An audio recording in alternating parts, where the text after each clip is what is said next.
Before I begin, what is innovation? And don't and I'm not expecting a very Philip Kotler or Michael Porter kind of a definition. What is the practical? How would you describe innovation in a very practical manner? What would you call something an innovation? Previously applied. Whatever has been a teacher, you type. So, so I'm just saying from I-10 to I-20, would you call that innovation? Huh? I-10 to I-20? Not really. I'm just saying you still call it incremental improvement. I mean, that's not a innovation as an innovation. What would you call innovation? Great. Huh? People that would be quite. At the same and at the same time, what is you got after the So I have a very simple way of looking at it. Anything which has addressed the pain points of billions and billions of people, right? Something which we were really frustrated about or upset about or thought is terribly inconvenient and thought we could never do that. But something happened and it changed the world. It changed the world and it changed the way millions of us live life every day. Is there an example which come to your mind which has happened in the last 4 or 5 years let's say in this country itself? Huh? UPI. In fact, the most favorite example of mine is, I mean, today you get up in the morning and if somebody tells you that WhatsApp is not going to work, I guess half the people will go back to sleep. Am I right? That what am I going to do without it? Isn't it? WhatsApp has become your window to the world. Your window to the world. And the world could be anybody. It could be your daughter in the US. It could be your neighbor. It could be anybody. Somebody you hate, somebody you love. I'm just saying, if you ask me, that is innovation. Isn't it? It just changed the way we live. And we means, and millions of Indians, almost everybody for that matter. If I were to talk about some other example, similar example, I'm just saying, think of Paytm. We spoke about it. Netflix. I'm just saying Pathan happened, but otherwise everybody was worried. You know, that Gautam Datta was the CEO of PVR. The poor chap is worried that are people going to come back to cinema halls? And most of them did. You know, I'm just saying if you can enjoy a movie exactly the way you did in a cinema hall, which costs you tons of money, inconvenience, and other things, okay, then why go on all the way there? And you have the biggies getting onto the OTT platforms, you know. So I think Netflix, or talk about cola, somebody waiting downstairs with popper in his hand. So I'm just saying these are the things which have literally changed the way we work. And that is innovation, isn't it? Now the question which I'm asking is, what drives innovation? What does it take to innovate? We see these things happening. What does it take? One word. No, laziness, we all lazy. But do we innovate? No, so I'm just saying there are pain points, right? The pain points have existed and they exist all the time. There are pain points, right? There are pain points, there are challenges, there are things which bother us. All it is there. But the guy who is innovating or the company which is innovating, I mean, what makes somebody an innovator? What does it take to innovate? So opportunity is there all the time. Not viability. There's one word. No, no. I'm sorry. So convenience is what you deliver. Am I right? So Instamart is you deliver convenience. WhatsApp is convenient. I'm just saying, what does it take to innovate? No, one word. Not passion. TK? No. The one word is courage. The one word is courage. And courage for what? So, Monica, courage to fail. Am I right? Courage to fail. That I just don't care if I fail. And not once. I may fail once, twice, 3 times, 5 times, 10 times. I don't bother at all. Right? And we all may talk nice things. But how many of us actually have courage to fail? How many of us? You know what I'm just saying? I mean, there's a very nice, piece I read somewhere that in one of those colleges in Oxford, the professor, class of English, and the professor asked students to write an essay on courage. And there would have been 60 or 70 people in the class, and there was this young girl, okay, and the professor said that she is the one of, all of that. That girl just wrote, "This is courage, full stop." You know what I'm just saying? That's what she wrote. "This is courage, full stop." And the guy said that she knows what courage is. All of us have written what courage is. Isn't it? So I'm just saying it takes a lot of courage. And if you read this, what does this guy say, Jeff Bezos? "I have made billions of dollars of failure." I mean, not small time. Billions of dollars of failure. One of my jobs is to encourage people to be bold. It is bloody hard. Experiments are by their very nature prone to failure. So 3M, we all know, 3M is a company which is known for innovation. In 3M, folks in R&D are given targets to fail. Historically, targets to fail. So you got to try 10 ideas, and if you tell me that you have not even failed, then they cannot be bold ideas. Am I with you? So that's a big deal. The courage is what it takes. The other thing is, see, if you read this book, this book is written by the guy who, started Netflix, and the whole book is about that will never work. Blockbuster and, the cassettes and VHS and all of that.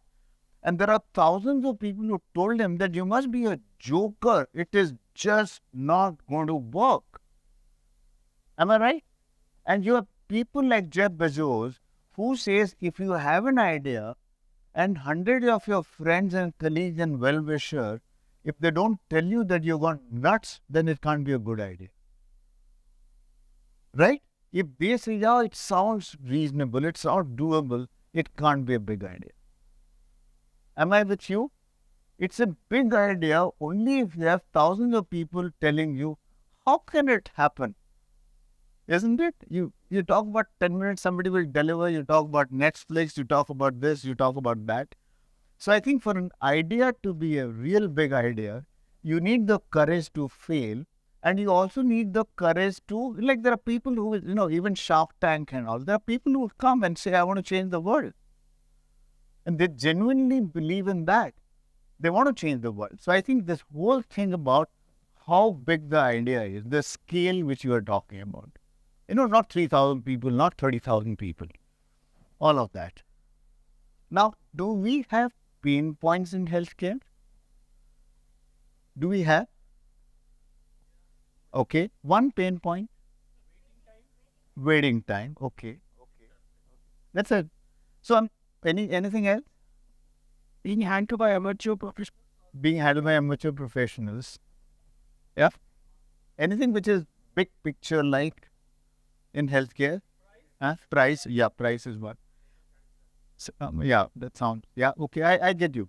I'm just saying, if you look at healthcare, you tell me one thing. If you're sick, does anybody want to travel? Do you say, somebody in Guwahati says, oh, thank God my wife is not well, I'm going to go to Apollo Chennai. Somebody says that.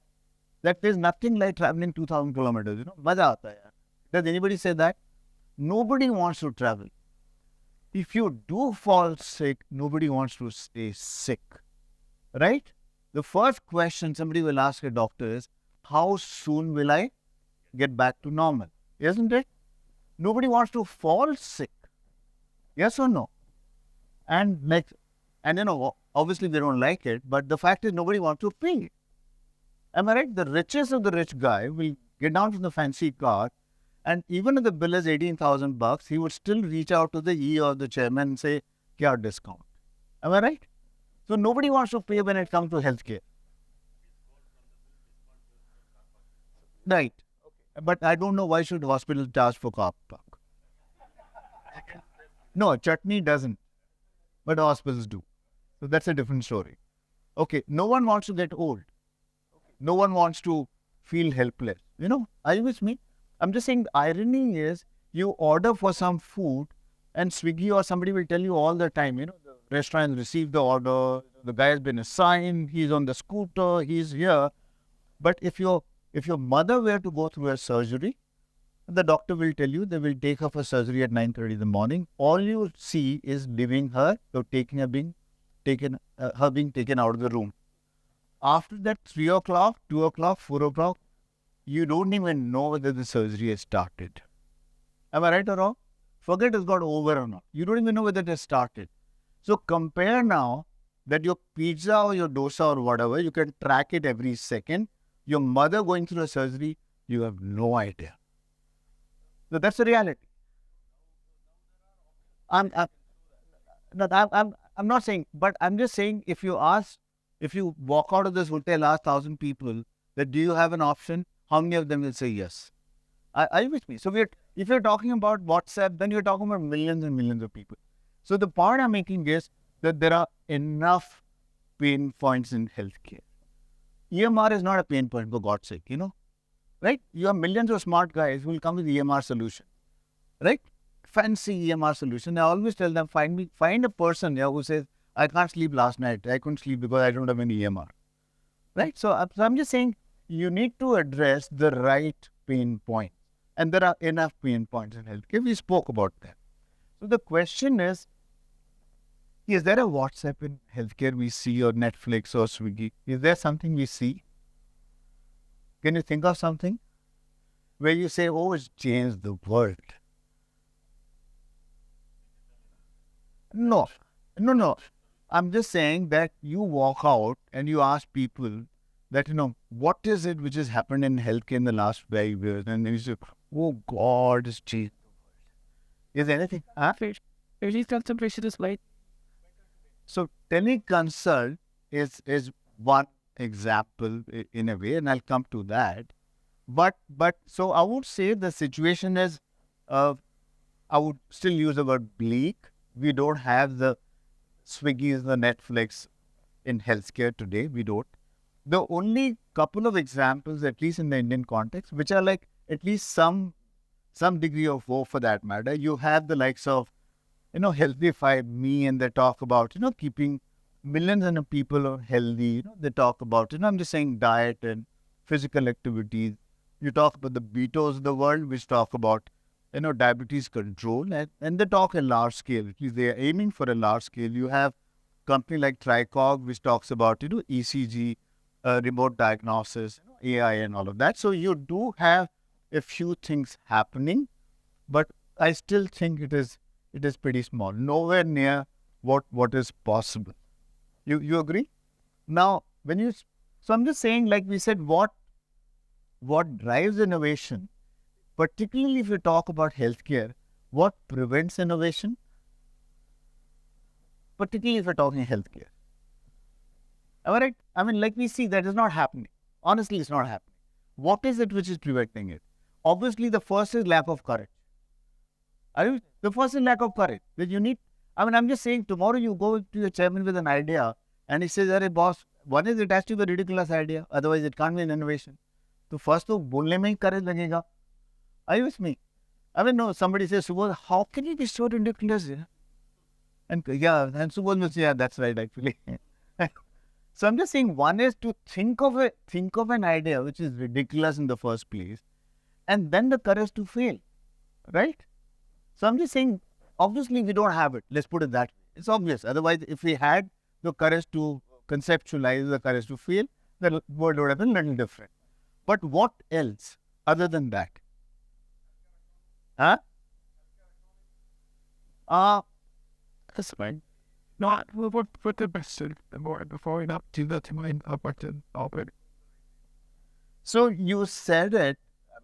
You said it differently, but I think so my thinking is what you said, that unfortunately, at least in this country, when you say healthcare, healthcare is equal to hospital. Am I right? So you'll have India Today cover story, golden era of healthcare, and you'll find one of the JCI accredited hospital in the cover page. Am I right? So in this country, healthcare is equal to hospital, and even when it comes to hospital, it is the Apollo Fortis Max Care KIMS of the world. Do people ever talk about a 30-bed nursing home in Patna? That's not a hospital actually. Am I right? So when you talk about healthcare, it is hospital, and even within hospitals, bigger the better. Am I right? So there are enough people who must be feeling like, what do you call it? Like a joker. I look at Yashoda, hum kya kar rahe hain? I wish me. 600 bed, you got to dream big, So I'm just saying this whole thing about healthcare, hospitals, big the better. So there is a certain mindset which we have, which I would say is a big handicap for the folks in healthcare. Am I right? People who are within healthcare. And which is where I think that if there is something which is going to happen, it is going to happen more by people who are not within healthcare at the moment. Because they'll probably look at life differently. And I think the people like, Beto or Healthify, they don't really come from a healthcare background. But that's the challenge.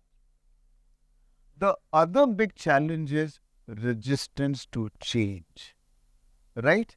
If it is working, then why change at all? And innovation is exactly the opposite. Exactly the opposite. I mean, the comfort zone is the worst place you can be in. So I think the whole resistance to change, and when you spoke about teleconsult, right? I think, it is so ironical that when I talked to some of the large hospitals during COVID, and we spoke about teleconsult, everything is teleconsult, and we have large volume of teleconsult, etc., etc. But when you speak to people at senior level, okay, each one of them, or most of them, were waiting for life to get back to normal. Am I right? It's like there was a time when your teleconsult volume would have been 70%, okay, and before it was 8%, and when life comes back to normal, it won't come to 8%, but it's okay if it comes to 16% or 15%, 20%. So what I'm just saying is that nobody looked at teleconsult as an opportunity. That we will do in-person consult exactly the way we are doing in the past, but let's also do teleconsult big time.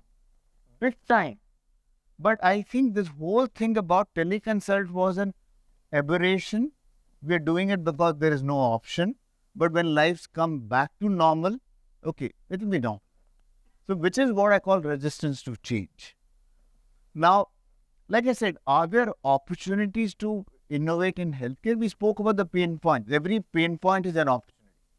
Isn't it? We spoke about helpless, that people want to trust, people want to be informed, people want to be in a position to take a better decision. There are enough sites today which tell you which car to buy, where to go, which movie, which restaurant, etc., etc. Do we have something which is, if I may say, credible, which tells you whether you're comfortable that which doctor to go, which hospital to go? I'm not too sure. So there are enough opportunities. We could talk about primary, preventive, chronic, hundreds of opportunities, but obviously things are not really happening. Now, there is a very nice book called The Patient Will See You Now by Dr. Eric Topol. And the book says, if you read the subtitle, it says, the future of medicine is in your hands. What does he mean by that? The future of medicine is in your hands. Any guesses? So, Monica, what do you have in your hand? Smartphone. That's what he means. He says the future of medicine is in your hands. And Eric Topol says that there are 3 billion smartphones in this world, which is more than the number of toothbrushes, right? Or toilets for that matter. So he's saying that almost everyone has it. And he talks about what a smartphone is going to do.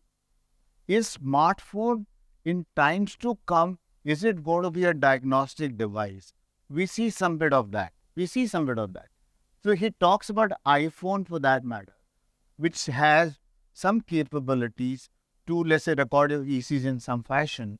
And the patient, and he says that, can you imagine a patient calling a cardiologist and telling him that, doc, I think I may be having arrhythmia.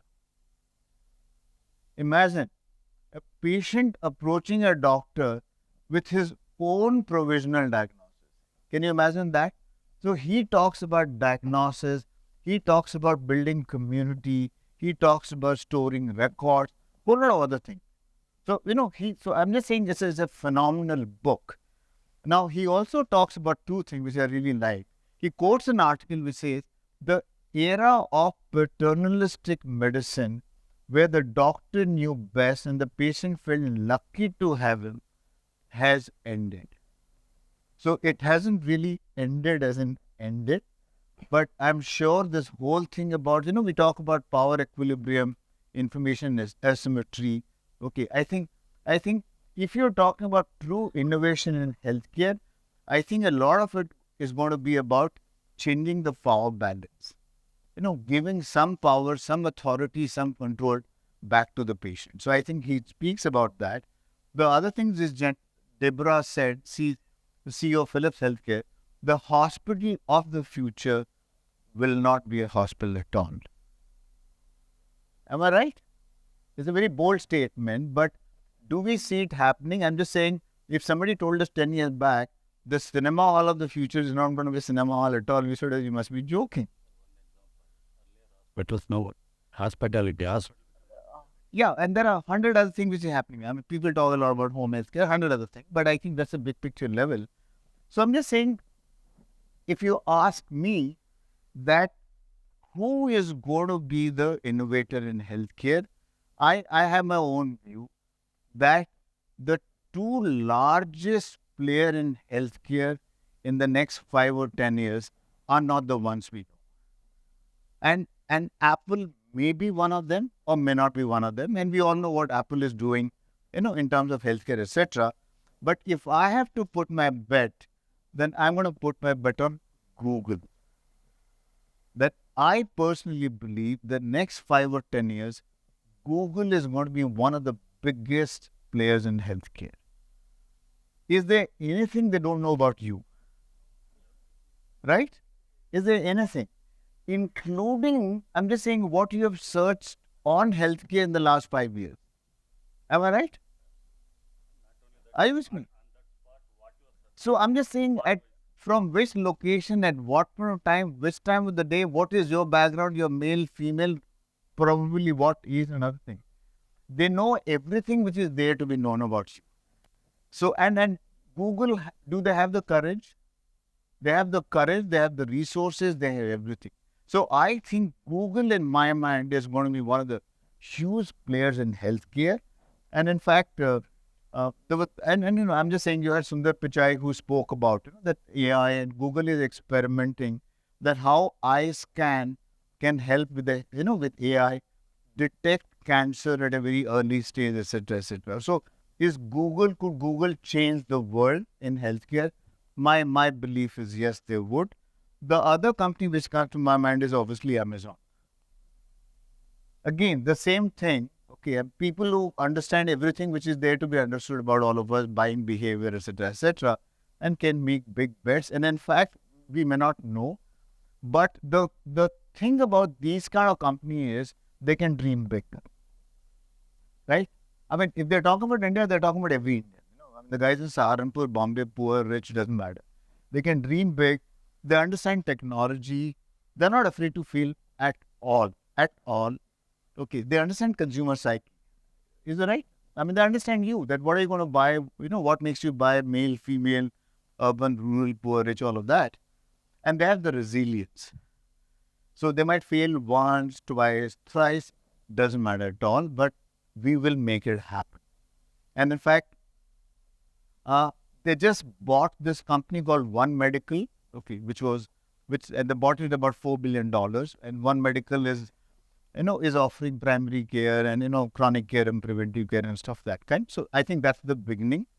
And obviously, we all can imagine, I'm just saying, delivering medicine and all that, not a big deal. But I think they have a much, much bigger picture in my mind. And my belief is the likes of Amazon or Google, okay, and we could have somebody from India as well, are the ones which are going to innovate and going to change the world when it comes to healthcare. So finally, I would say that I think we all need to stay optimistic, and I'm sure the world will change, and sooner or later in healthcare as well, the way we saw it in other places. Thank you so much.